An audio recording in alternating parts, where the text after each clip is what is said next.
Olá, é com alegria que damos seguimento ao estudo cronológico da Revista Espírita de Allan Kardec. Feliz por vocês que nos acompanham pelas redes sociais. Já estamos estudando há muitos anos, há mais de 8 anos, há 8 anos de revista. Semanalmente deixamos à disposição um vídeo com as nossas reflexões. Felizes, repito, por vocês que têm nos acompanhado e podem constatar a grandeza dessa nobre tarefa do codificador e quanto aprendizado. São insubstituíveis. Hoje nós vamos estudar a revista de junho de 1866, que contém 12 artigos. E o primeiro artigo já é um daqueles que particularmente eu gosto muito, porque traz para nós muitas reflexões. Allan Kardec era conectado, estava sempre conectado com as atualidades do seu tempo, com os fatos que os jornais publicavam, que as pessoas comentavam, e sempre a preocupação de fazer uma análise daquele fato real à luz da doutrina espírita, porque muitos permaneciam incompreensíveis para a grande maioria. E o primeiro artigo é um estudo moral que Kardec faz, que ele dá o nome de Monomania Incendiária Precoce. Num jornal de Lyon foi divulgada a história, um drama de uma família, um casal honesto, operários de seda, que tinham um filho. E este filho, que tinha na época 4 anos e meio, desde que nasceu já apresentava uma tendência de comportamento muito peculiar. Diz aqui que com 18 meses, portanto com apenas 1 ano e meio de vida, a criança já tinha um certo prazer em acender fósforo. E depois, com 2 anos e meio aproximadamente, ele já havia tirado fogo num colchão da casa, e sempre que podia ele tinha esse ímpeto de incendiar, de colocar fogo nas coisas. Os pais naturalmente repreendiam, e numa dessas reprimendas dos pais, quando já a criança estava aqui com 4 anos e meio, conta-se que a criança ainda tentou incendiar o quarto onde os pais dormiam. Então, Allan Kardec, dentro da sua pedagogia insubstituível, porque o artigo deixa que cabe aos especialistas estudar as causas de tal monomania no comportamento. E aí Allan Kardec, aproveitando essa expressão, esta provocação do artigo, ele próprio vai dizer como é que os materialistas poderiam explicar um fato dessa natureza, já que a fonte das faculdades e das inclinações estão no organismo. Então seria diríamos para os materialistas, uma infeliz fatalidade biológica. Uma criança, desde cedo, quer dizer, 1 ano e meio acendendo fósforo, nós vamos ver aqui no artigo, nem tempo teve de sofrer a influência do meio, é muito pequena para estar demonstrando essas tendências. Então, se os materialistas acusam o organismo, e Kardec disse, se fôssemos adotar essa linha de raciocínio materialista, nós não poderíamos mais condenar os criminosos, porque os criminosos poderiam também dizer que eles não têm culpa moralmente falando, é uma fatalidade biológica, deles nascerem com o impulso, a tendência, o ímpeto criminoso. Do ponto de vista espiritualista, não espírita, que há uma diferença, muitas religiões espiritualistas acreditam na alma. O espiritismo acredita na alma, na reencarnação, na lei de causa e efeito, na mediunidade, etc. Então são coisas distintas. De forma que muitas religiões espiritualistas que acreditam na alma, acreditam que a alma foi criada por Deus antes do nascimento. De forma que esta criança aqui do fato, que estamos discutindo como entender isso. Então, diz Kardec, Deus cria almas boas e más, porque se uma criança de 1 ano e meio já estava apresentando um comportamento dessa natureza, um comportamento equivocado, um comportamento mau, 4 anos e meio, tentou colocar fogo no quarto dos pais. Então, como é? Se Deus cria as almas, criou esta criança como uma alma má, né? E quando as coisas vão se tornando mais complexas, diz Kardec, algumas religiões que não conseguem entender esses fatos ou apresentar uma explicação racional, dizem que é um mistério de Deus que não nos cabe questionar.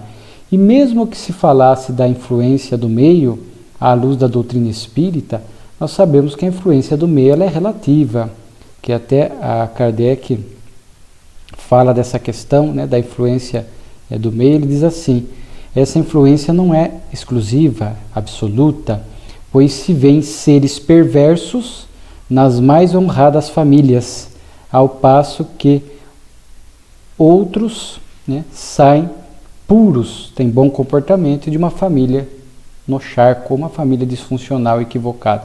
Então, à luz da doutrina espírita, nós sabemos que o espírito traz do seu passado essas tendências boas e más. Se já traz boas tendências, virtudes conquistadas, e ele renasce no meio onde a influência seja perniciosa, uma família disfuncional, ele não cederá, porque o espírito não regride. Se é algo que ele já superou em vidas passadas, ele não cederá. E vemos inúmeros casos, né? Se nós buscarmos, vamos ver pessoas que nascem, às vezes, no meio da criminalidade, às vezes o bairro, o quarteirão, na família, há pessoas dedicadas à criminalidade e dali saem pessoas que não se envolvem, preferem ficar à distância, não se envolvem com a criminalidade e tocam a sua vida honesta. Como é que resistem a essa influência? Porque é um espírito que já traz conquistas nessa área, já superou essa inclinação para o delito, já superou a inclinação para o vício do álcool, da droga. Às vezes nasce no meio onde isso está muito abundante e ele supera, é algo que venceu. Como muitas vezes, que é o caso aqui, às vezes pais bons recebem no lar esses filhos que desde a tenra infância, a primeira infância, já vão apresentando esses comportamentos. Às vezes, aqui é o ímpeto de incendiar, crianças muito agressivas, crianças muito precocemente sexualizadas, enfim, nós vamos ver no espírito já demonstrando a sua tendência, o seu comportamento. E aí, como diz Allan Kardec, somente a reencarnação, somente a pré-existência da alma, para nós entendermos que o espírito não chega como se fosse um livro em branco, já traz um histórico longo. Kardec diz aqui, sim, o homem, a criatura humana, já viveu não uma, mas talvez 1000 vezes. Em cada existência suas ideias se desenvolveram, adquiriu conhecimentos dos quais traz a intuição na existência seguinte e que o ajudam a adquirir novas. Dá-se o mesmo com o progresso moral. Os vícios de que se desfez, não aparecem mais, que é o que falávamos há pouco. Os que conservou se reproduzem até que deles se corrija definitivamente. Então é somente com a reencarnação que nós vamos entender. Vimos há pouco tempo crianças gênios, homens que apresentam desde a tenridade uma aptidão artística para a poesia, para a matemática, para o bem, e muitas vezes perguntam-se de onde? É um espírito que traz isso, né? Então essas tendências inatas, boas e más, somente a reencarnação para nos explicar, porque isso se dá independentemente de genética, independentemente do meio, independentemente do lar onde está, é o espírito demonstrando as suas características, as suas virtudes, os seus defeitos. Então é com a reencarnação que nós entendemos isso. E Kardec fala, ainda no seu texto, que isso é muito importante. Aqui ele diz, né, que E é muito importante o conhecimento espírita que vai direcionar uma educação específica. A educação espírita, Kardec já propõe nas suas obras para a análise das tendências das crianças, o comportamento, os pais estarem atentos para, se a criança já apresenta de forma natural determinada virtude, os pais procurarem ampliar, potencializar, fortalecer essas virtudes. Se a criança já apresenta uma inclinação negativa, desde cedo já corrigir, botar limites nessa área, orientar. Então o conhecimento espírita propõe essa educação integral, não com o olhar apenas na atual reencarnação, entendendo que é um ser imortal, com múltiplas, como diz aqui Kardec, já viveu, simbolicamente falando, até 1000 vezes. Não é o número exato, é uma simbologia para mostrar que a alma já viveu muito e vai trazendo isso. E os pais, então, têm que tomar cuidado. É muito importante essa educação na primeira infância.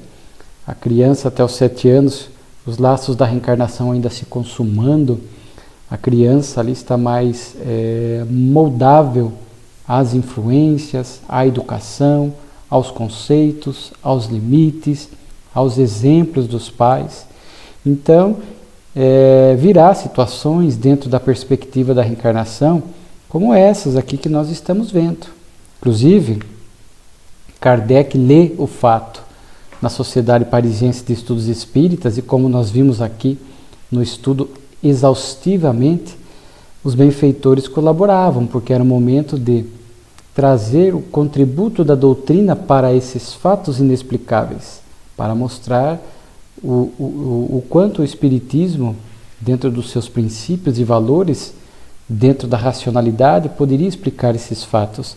Então, Kardec diz que vieram 4 comunicações, que aqui na revista ele reproduz 2 por serem muito parecidas. E é interessante que o primeiro espírito vai falar que o espírito da criança veio para espiar nessa vida.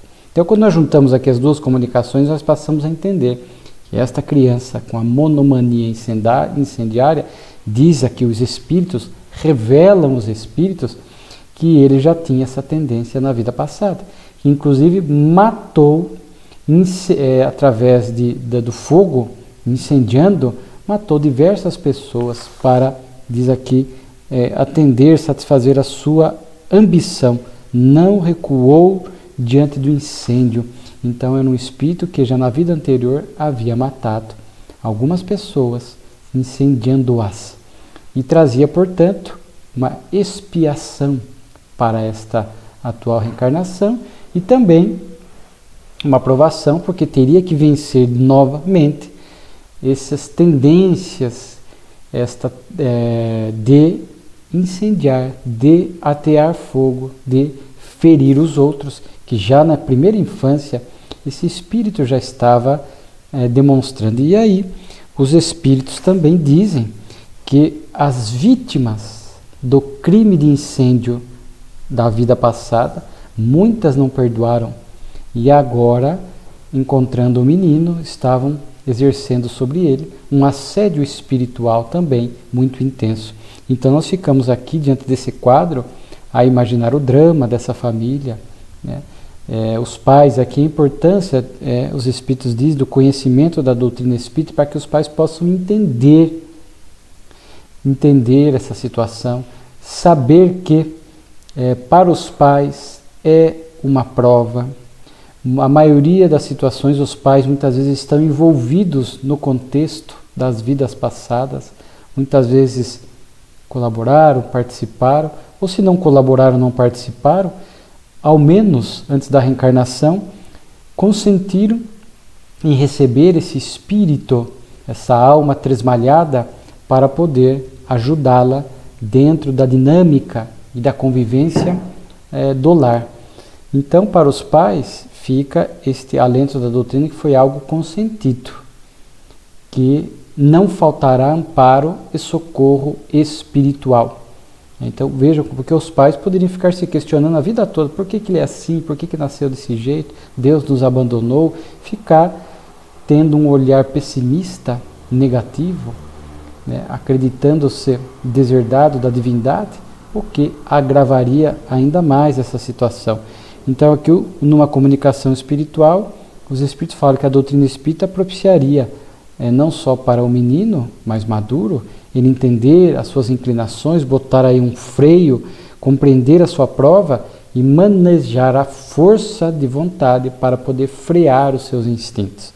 Agora, claro, aqui nesta história, por isso que eu gosto muito dela, ela traz questões assim muito interessantes. Primeiro, nós estamos lidando aqui com, poderíamos ampliar esse assunto para os nossos parentes com problemas morais. Filhos, pais, mães, vemos essa diversidade espiritual que a reencarnação nos explica. Então, às vezes, nós vamos ter no nosso lar, seja o lar mais diminuto, pais e filhos, ou o lar mais extenso, vamos encontrar almas como a do menino, com inclinações muito negativas, almas com tendência à criminalidade, à sexualidade, ao materialismo, à ociosidade. E a gente pergunta, por que é assim? Às vezes, num lar, são vários que receberam a mesma educação e comportamentos diferentes. Somente a reencarnação. Da nossa parte, nós pais, educadores ou familiares um pouco mais lúcidos, cabe-nos a tarefa de compreender a luz da reencarnação e acolher sempre, que nenhum investimento de amor é perdido. Kardec, inclusive, comenta, puxa vida, mas como é que pode haver progresso para um espírito desse numa reencarnação? Existe uma lição do espírito Camilo, através da mediunidade de Raul, na Teixeira, na obra Educação e Vivências, ele fala de almas cristalizadas no erro, almas que vêm há muitas vidas, séculos, milênios, repetindo às vezes o mesmo tipo de erro. E uma reencarnação, é claro, será insuficiente para corrigir totalmente esse espírito. De forma que qualquer progresso feito é válido. Kardec diz aqui, ora, ainda que esta alma tivesse avançado apenas um passo, se só tivesse o arrependimento e o desejo de melhorar, já seria um progresso. Então, este menino mais maduro, mais consciente, só de estar arrependido do que fez e buscando frear esses impulsos, já é progresso. Então, cabe aos pais, aos educadores, às pessoas mais lúcidas na família, ir semeando o bom exemplo, apresentando o caminho do Cristo, do Evangelho, os bons valores, e vai semeando, porque nenhum investimento de amor é perdido. Ainda que esse espírito, ou ainda que este menino na história não ouça o conselho dos pais e continue incendiando, mate novamente, pelo menos os pais têm a consciência tranquila de que fizeram melhor. E segundo o Livro dos Espíritos, não serão responsabilizados espiritualmente. Porque se os pais cumpriram com seus deveres e os filhos se desviam, não há aí débito ou responsabilidade moral dos pais. Então, diz aqui, é uma grande tarefa. Agora, se falham, se equivocam, se omitem, em alguma medida colaboram para que os filhos se compliquem diante da vida, é claro que serão corresponsáveis diante da lei de Deus. Então, fica sempre aqui o apelo para que os pais cumpram de fato aí com o papel educacional dentro do que a doutrina espírita propõe. Então vejamos que nós vamos semeando nos corações dessas almas tresmalhadas, dessas almas condicionadas no erro. E nem, repito, é uma frase de Joana de Ângeles, através de Divaldo Franco, nenhum investimento de amor é perdido.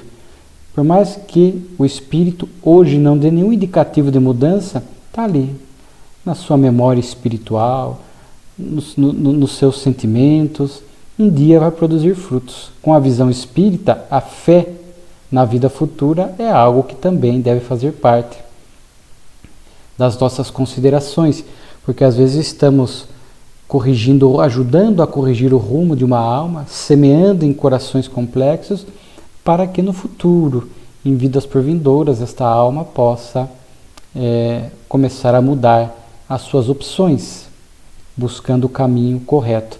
Mas então vejo que o Espiritismo dilata o nosso olhar para o passado, porque vemos que não é uma alma em branco chegando, e dilata a nossa visão de futuro, porque nós vamos educar essas almas mais desafiadoras e mais complexas, não apenas querendo resultado nesta reencarnação, o que muitas vezes não se dará, porque o progresso é gradativo, mas olhando para a imortalidade da alma, para a eternidade do tempo, de forma que hoje nós estamos sendo convidados a colaborar. E outro ponto importante aqui da lição é que a criança de 4 anos e meio já sofria a obsessão de algumas vítimas da vida transata, da vida passada. E aí as pessoas perguntam, mas inclusive aqui o espírito que dita uma das mensagens diz: cabe aos pais velar por ela. Nós sabemos, à luz da literatura espírita, que a criança recebe uma proteção maior na obsessão. Não é tão ampla como acontece muitas vezes no jovem, no adulto. A criança tem um aparato, mas há obsessões muito complexas dessas que vêm já de há muito tempo, vítimas do passado, que encontram e de alguma medida vão assediar esta criança, vão conseguir, mas minimizado.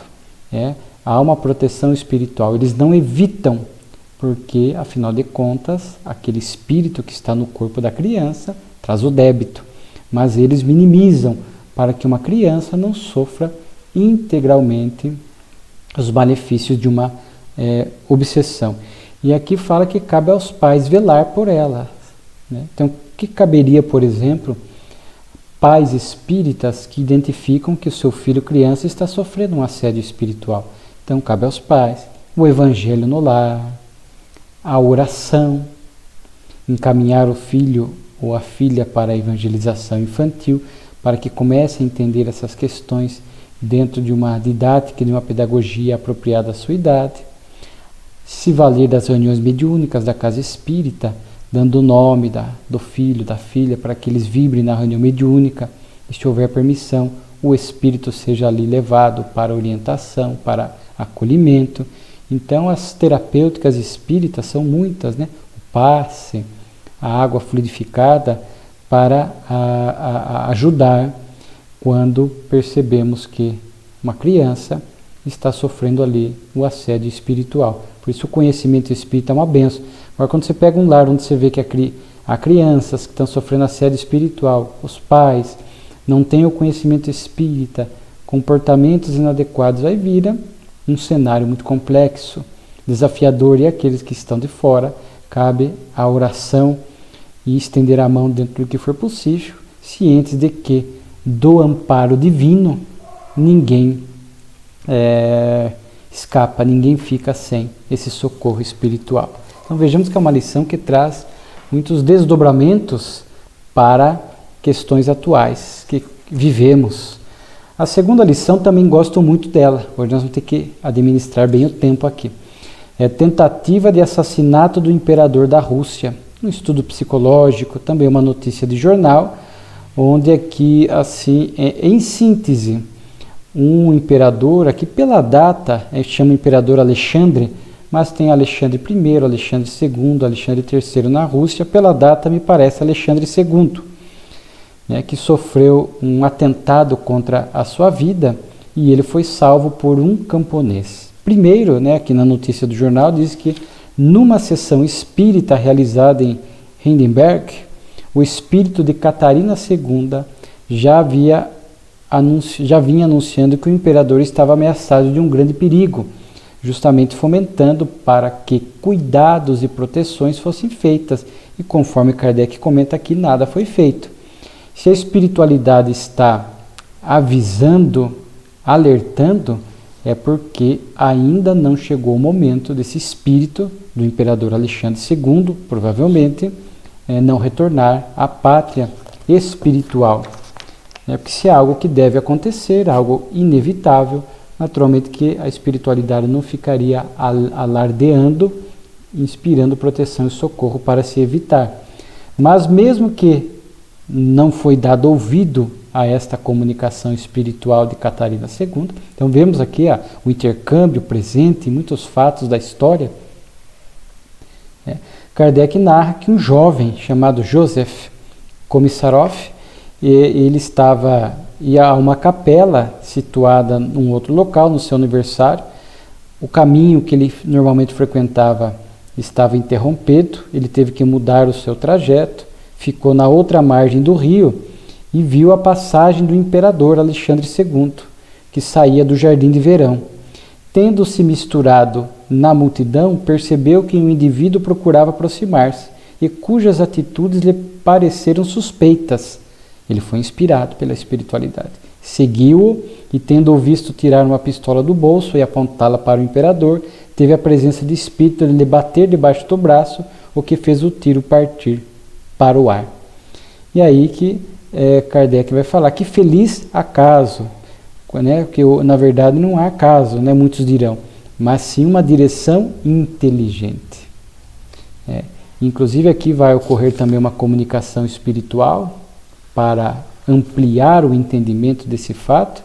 E aqui, à luz da doutrina espírita, nós sabemos que quando não chega o período de retorno ao mundo espiritual, a espiritualidade tem meios de evitar o desencarne precoce, prematuro, que feriria a lei de justiça, a lei de causa e efeito. Eu fico imaginando, às vezes nós comentamos em nosso grupo de estudo, muitas vezes mesmo nós espíritos não temos noção desses espíritos, do volume de espíritos que trabalham para evitar essas desencarnações precoces. Às vezes no ambiente hospitalar, quantos doentes ficam ali no corredor, desamparados, mas não chegou a hora de voltar. E mesmo com a negligência médica, com o descaso médico do local, os espíritos atuam fluidicamente para que aquela pessoa não volte ao mundo espiritual antes do tempo, se não chegou a hora. Interessante ver que os espíritos têm condições para isso. Então nós passamos a confiar nesta ação espiritual. Nós retornamos antes, se for pelo suicídio direto ou indireto, né, uma atitude imprudente, aí sim nós corremos o risco de voltar antes. Mas se estamos agindo regularmente, ordinariamente, nós não vamos voltar para a pátria espiritual antes do tempo por erro, falha ou dolo alheio. Me recordo fazíamos visita espírita numa unidade prisional e lembro que um companheiro espírita conversou ali na unidade com um matador de aluguel, né?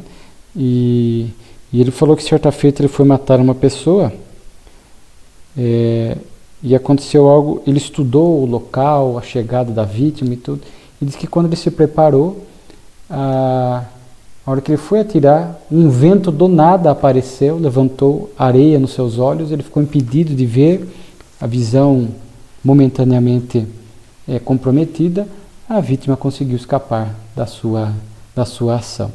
Temos uma obra do Divaldo, Entre os Dois Mundos, também de Filomeno, onde ele narra uma história de um trabalhador espírita, uma pessoa dedicadíssima, que um ex-funcionário da instituição espírita planejava matá-la, mas não era devido. Esse ex-funcionário se escondeu altas horas da noite atrás de uma árvore, se me falha a memória, e o trabalhador espírita aparentemente morava ali na instituição. Ele caminhava indo para casa sem ninguém, ermo, escuro. A hora que a pessoa foi golpeá-lo com uma arma branca, uma faca, os espíritos deram uma descarga fluídica e o agressor desmaiou, não consumou. E aí o trabalhador espírita viu ele ali caído, o acolheu. Quando ele acorda, vê o acolhimento do espírita, fica arrependido do que ia fazer. Então vejamos, né? Há meios. Aqui, conforme a comunicação espiritual vai dizer, realmente aqui o camponês foi inspirado pela espiritualidade, para que estivesse naquele local, para que identificasse a conduta suspeita daquela pessoa que queria matar o imperador russo. Então, aí Kardec fala, mas e se o Joseph, aqui o camponês, ainda que registrasse na intimidade a inspiração, ele tem livre-arbítrio, poderia não seguir, poderia seguir por outro caminho, poderia ficar com medo ao ver a pessoa pegando a arma. E aí Kardec diz, né, os desígnios da previdência não está à mercê do capricho de um homem. A vida do imperador devia ser preservada. Em falta do camponês, teria sido por outro meio, né? Uma corrente fluídica sobre ele dirigida poderia ter se dado um deslumbramento. Então vejo que a espiritualidade podia agir sobre o agressor, fazer-o desmaiar, tudo mais. Lembro de uma outra história da obra de Filomeno de Miranda, onde um marido que traía a esposa, queria matá-la, ela estava no leito ali, indefesa, invigilante, acho que enferma gravemente, e ele, alcoolizado, iria matá-la, ministrar veneno, e não era devido. A espiritualidade age sobre ele, né? Um coágulo sanguíneo vai até o cérebro e ele tem um AVC e não consuma. Então vejo que a previdência divina, né, a providência divina está mais presente através desses benfeitores do que nós podemos imaginar. Né? Então, esses fatos aqui são fatos que a doutrina espírita nos explica muito bem. A comunicação fala um pouco da vida do camponês, que era um espírito elevado, com grandes conquistas morais e de inteligência, e que escolheu nascer como um simples camponês na Rússia, para que ele pudesse se libertar dos últimos resquícios de orgulho que ele ainda trazia. Então, às vezes acontece no planejamento reencarnatório. O espírito escolhe uma localidade, uma região, né, uma vida muito simples, muito pacata, sem muitas ambições, justamente para que ele possa vencer e, aqui no caso, dissipar totalmente os pouco de orgulho que esta alma ainda trazia, para que ele pudesse ali exercitar a humildade. Existe depois também uma lição muito interessante, um sonho instrutivo. Esse mês de junho de 66 é daquelas revistas que muitas coisas úteis, né? O tempo nosso aqui de 50 a 60 minutos fica quase insuficiente, né?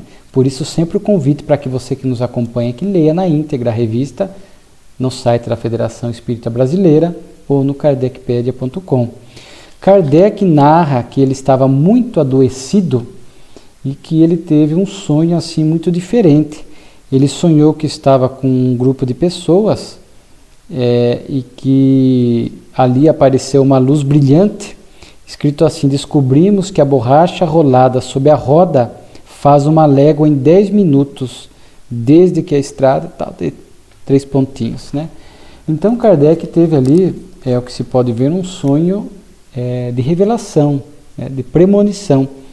Nós vamos ver que eu fiz pesquisa aqui, o pneu, a borracha em torno da roda, né, os avanços, somente se consumaria assim, de forma mais enfática, de forma mais correta, em 1888, com John Dunlop.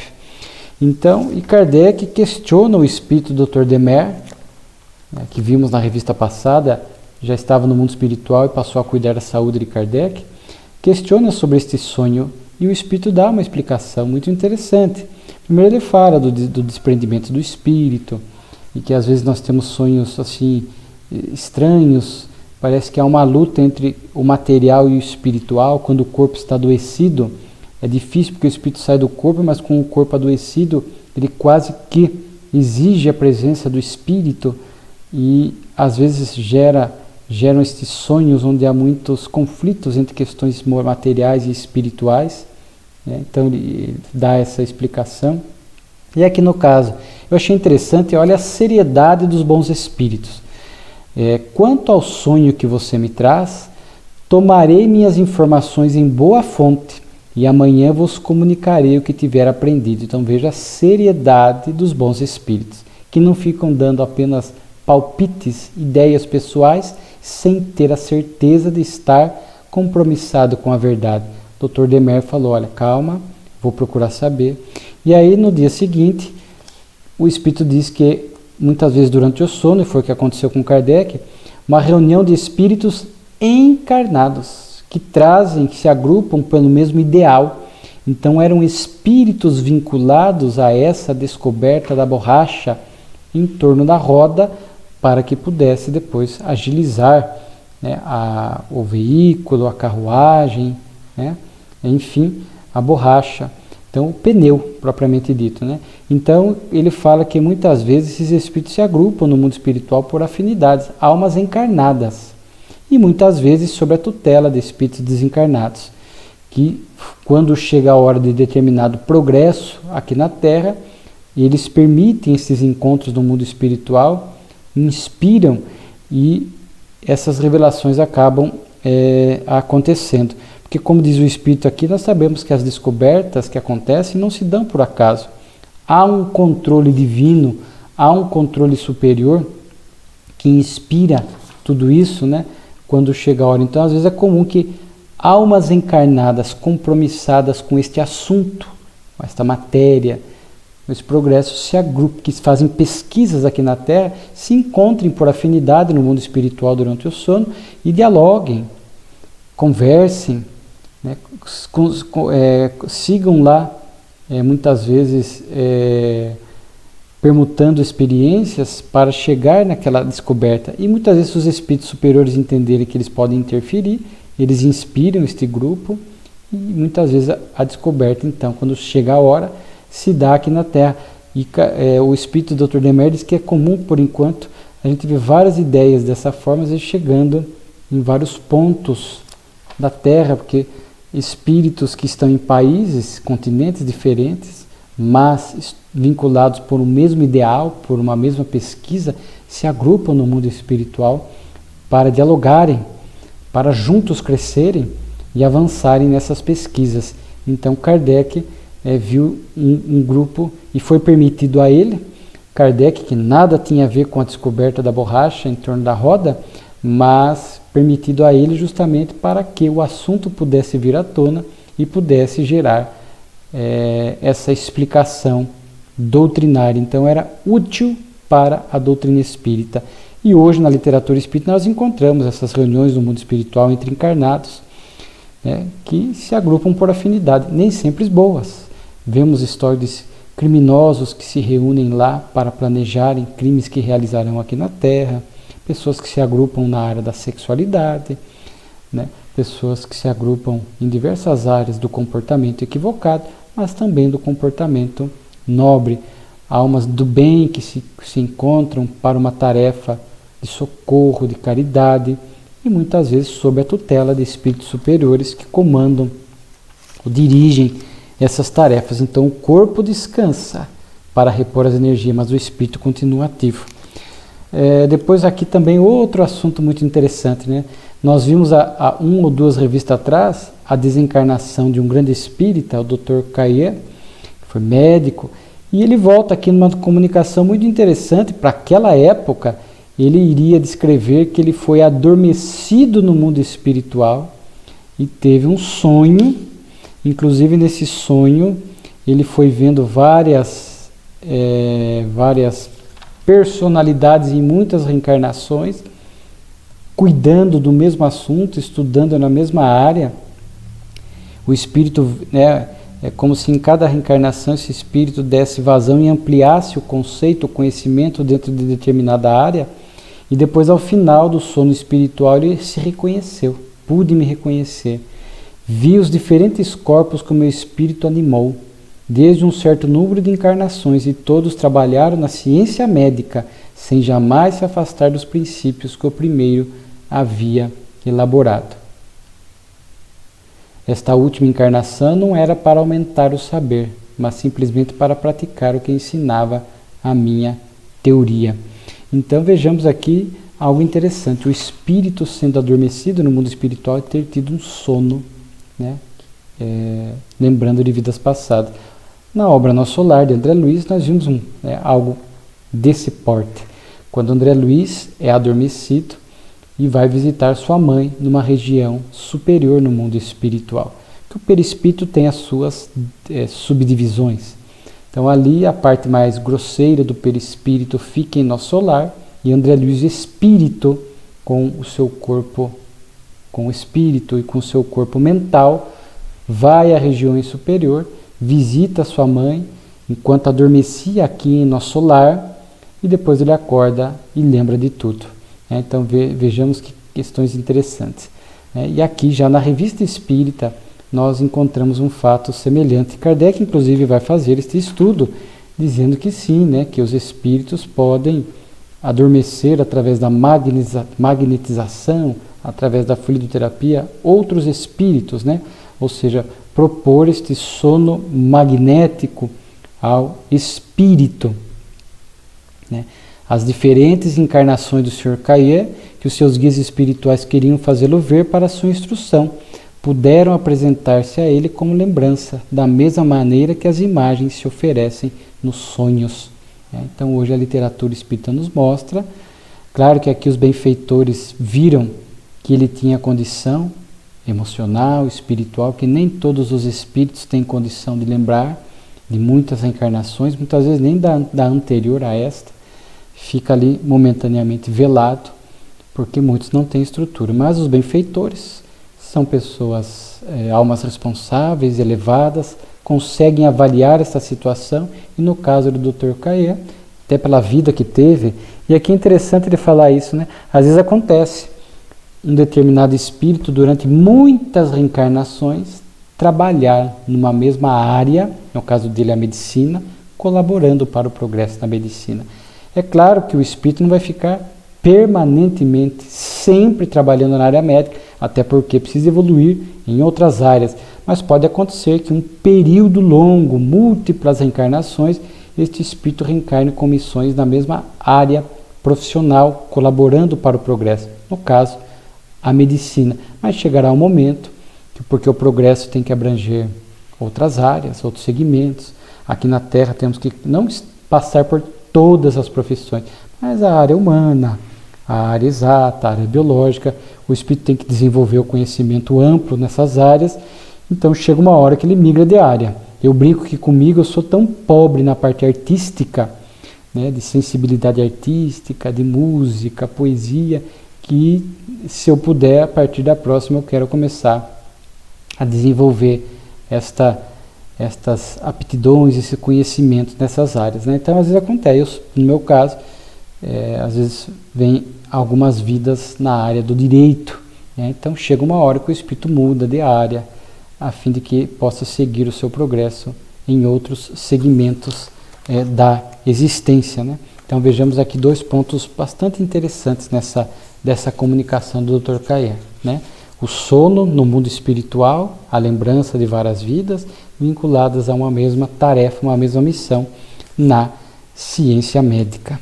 Depois aqui, avançando um pouco, questões e problemas, né? Está no ar, o tema está no ar, então aqui o espírito, né, aborda, a pedido de Kardec, o próprio Dr. Demer, dessas ideias que estão no ar, desses espíritos que trabalham, levando estas ideias para massas inumeráveis aqui na Terra. Então, determinados pensamentos que devem, pensamentos religiosos, pensamentos morais, pensamentos de determinada perspectiva intelectual, determinado segmento do pensamento humano, que devem chegar de uma forma coletiva a muitas pessoas, às vezes a regiões, a espíritos que trabalham, este influxo espiritual, diz aqui Kardec, inspirando, levando esta ideia através da corrente fluídica para que atinja um número indeterminado de pessoas, né? Então isso também é possível. Temos aqui poesias espíritas também, uma fábula, a lagarta e a borboleta. Depois encerra com nós temos aqui as dissertações espíritas, que são comunicações espirituais, muito interessantes, né? São 3 comunicações. A primeira do espírito Gui, sobre a ocupação dos espíritos, né? Então é algo que hoje a literatura espírita mais atual cuidou muito deste assunto, a ocupação dos benfeitores, a ocupação dos espíritos inferiores nas regiões trevosas, no umbral, nas regiões intermediárias, nas regiões superiores. Existe uma obra de Filomeno de Miranda, pela mediunidade do Divaldo, é muito rica nesse sentido, chama Reencontro com a Vida. Até aqui o Espírito fala, né, que há uma curiosidade de que vivem os espíritos, como se divertem, mas se estão no ar ambiente, ocupados em nos ver trabalhar, não devem achar divertida todas as nossas ações vis, nossos pensamentos ridículos, do que se ocupam os espíritos. E aqui a comunicação espiritual depende muito da evolução do espírito, das suas afinidades, conforme nós vimos. Ele vai falar aqui há um comentário que ele fala, por exemplo, do espírito quando está ocupando-se, está chegando o momento da reencarnação, do seu planejamento. Quando um espírito se prepara para uma nova existência, submete suas ideias às decisões do grupo a que pertence. Este discute. Os espíritos que o compõem vão aos grupos mais avançados, procuram entre vós elementos de aplicação, o espírito é aconselhado, fortificado, esclarecido sobre todos os pontos, poderá daí por diante, se quiser, seguir seu caminho. Terá em sua peregrinação terrena uma multidão de espíritos invisíveis que não o perderão de vista. Tendo participado em seus trabalhos preparatórios, eles aplaudem os seus resultados, os esforços a vencer, a sua vontade firme que, dominando a matéria, lhe permitiu trazer aos encarnados um contingente de quitações e de amor. Então veja só, mesmo muitas informações que nós achamos que somente na literatura espírita atual foi revelada, mas com a revista Espírita nós vemos que muitos pontos, já naquela época de Kardec, eram cuidadas de forma um pouco mais superficial, mais simples, não era o momento para se aprofundar em pontos acessórios. Mas há muitas comunicações falando da ocupação dos espíritos. Aqui interessante a forma como esse espírito detalha os preparativos da reencarnação. Veja, esse grupo de espíritos familiares que estavam lá conosco, ajudando a cuidar do nosso planejamento reencarnatório e que seguem cuidando de nós. Seguem, como diz aqui, torcendo por nós, pelos bons resultados da atual reencarnação. Então, sempre afirmamos que o número de espíritos, a quantidade de espíritos que nos inspiram para o bem é muito maior do que os espíritos que querem perturbar. Mas a questão é de livre-arbítrio, é de sintonia.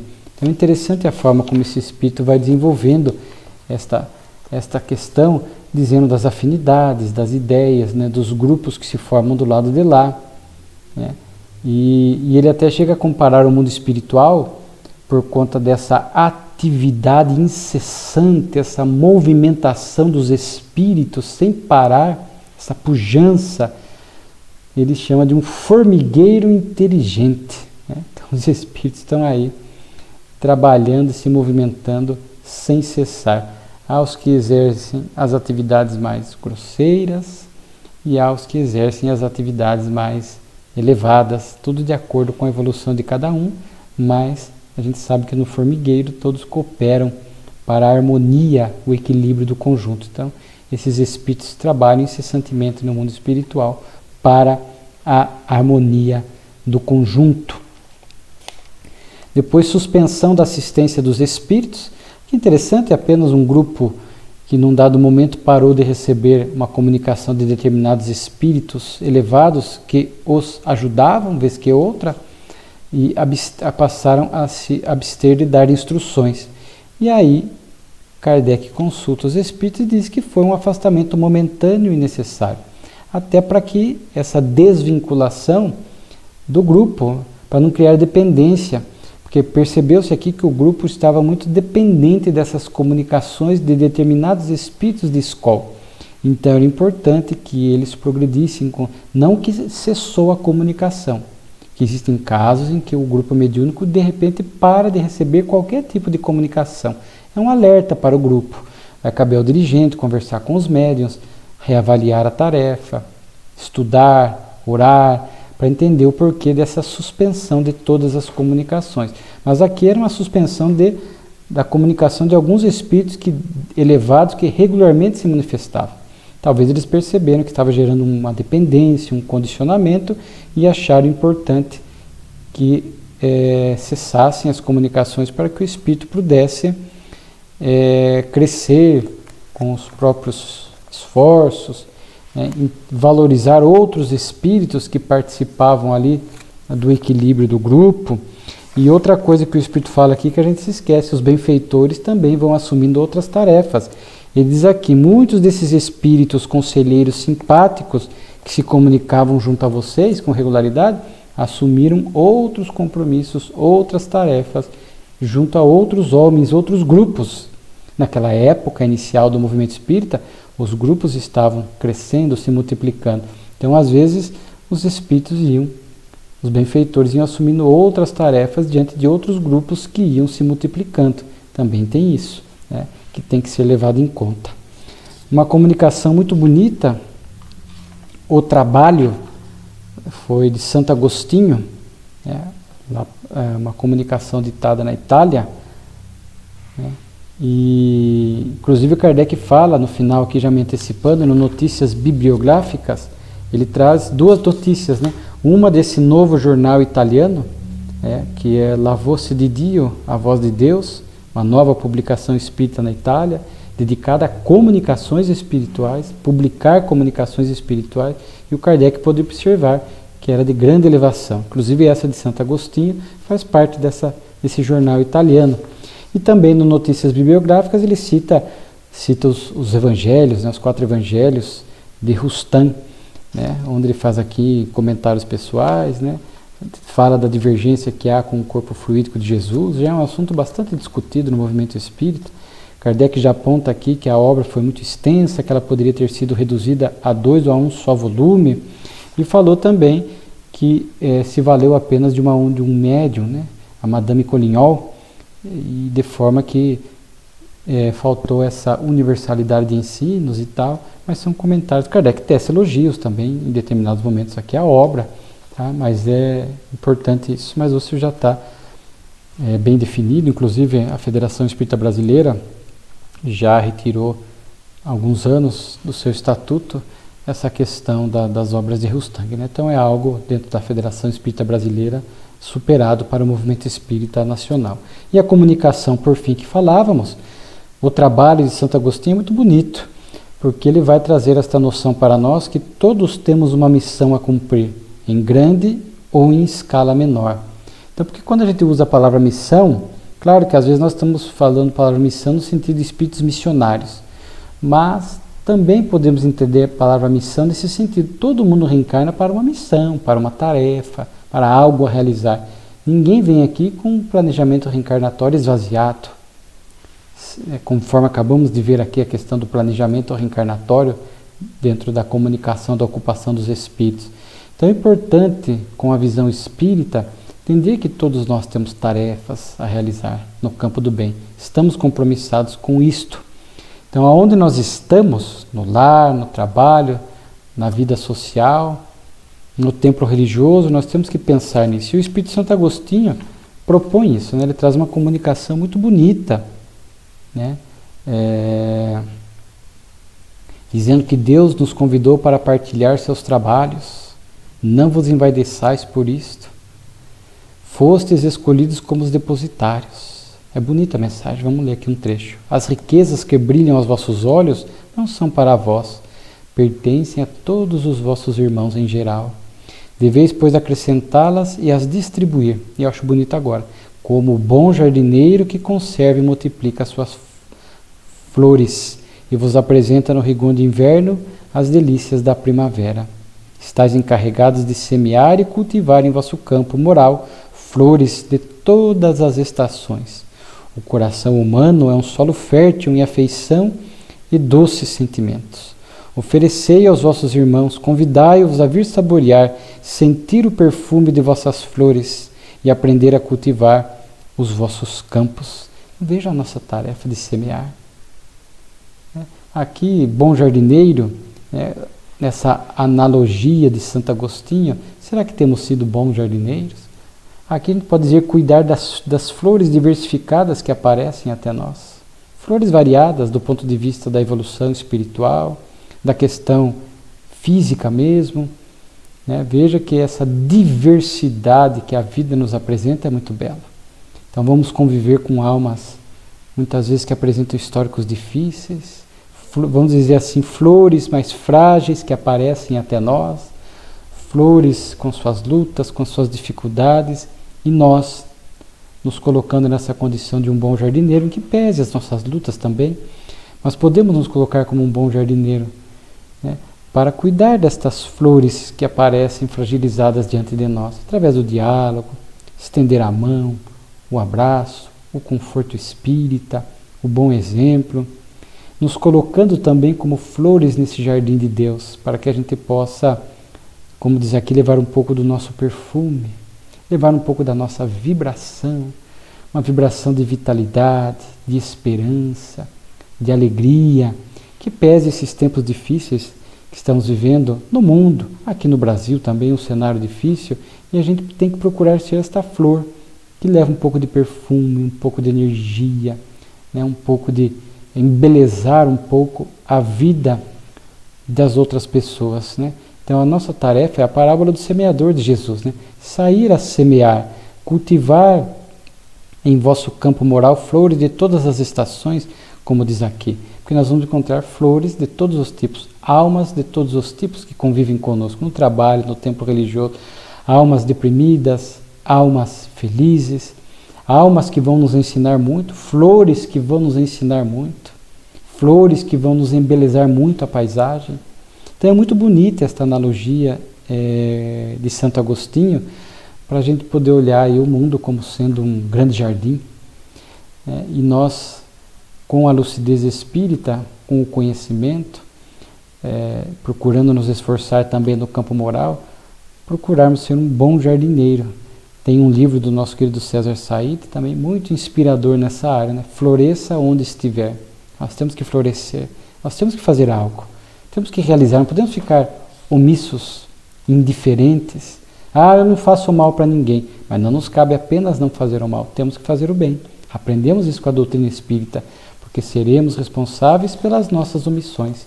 Então Santo Agostinho fala, ele traz, portanto, nessa mensagem um pouco de sentido à nossa vida. O que nós espíritas já sabemos, mas algumas vezes algumas comunicações colocam isso aqui de forma poética, de forma bela, reforçam esses conceitos para que a gente possa todo dia ao despertar levantar como um bom jardineiro no jardim de Deus. Não somos o único, existem múltiplos jardineiros, né, que vão cuidar, mas que a gente possa cuidar desses filhos do Calvário, dessas flores mais frágeis que vão surgindo, frágeis material e moralmente, para que a gente possa cuidar, que a gente possa, né, como flor também agora, nesse jardim divino, não mais como jardineiro, a gente possa levar também ali o nosso perfume, o nosso colorido, a nossa graça diante da divindade. E aqui eu finalizo com uma última frase de Santo Agostinho, que é muito cativante, é um convite que fica a nós, né? Espíritas, é a vós que me dirijo, preparamos o vosso campo, agora agi de maneira que todos os que necessitarem dele possam gozar largamente. Lembrai-vos que todos os ódios, todos os rancores, todas as inimizades devem desaparecer diante de vossos deveres. Instruir os ignorantes, assistir os fracos, ter compaixão dos aflitos, defender os inocentes, não nos omitir diante das injustiças, né? Lamentar os que estão no erro, perdoar aos inimigos. Todas essas virtudes devem crescer em abundância no vosso campo e deveis implantá-las nas dos vossos irmãos. Recolhereis uma ampla colheita e sereis abençoado por vosso Pai. A palavra de nosso Pai Celeste desceu ao vosso globo, como no dia da criação. Ele vos envia uma nova luz, cheia de esplendor e de verdade. A doutrina espírita, né? O Consolador prometido, que nos propicia e nos dá condições de podermos ser um bom jardineiro diante deste campo divino. Ou como dizia Jesus, convidados que estamos a trabalhar dignamente nesta vinha do Senhor. Muito obrigado, mais uma bela revista espírita para as nossas reflexões.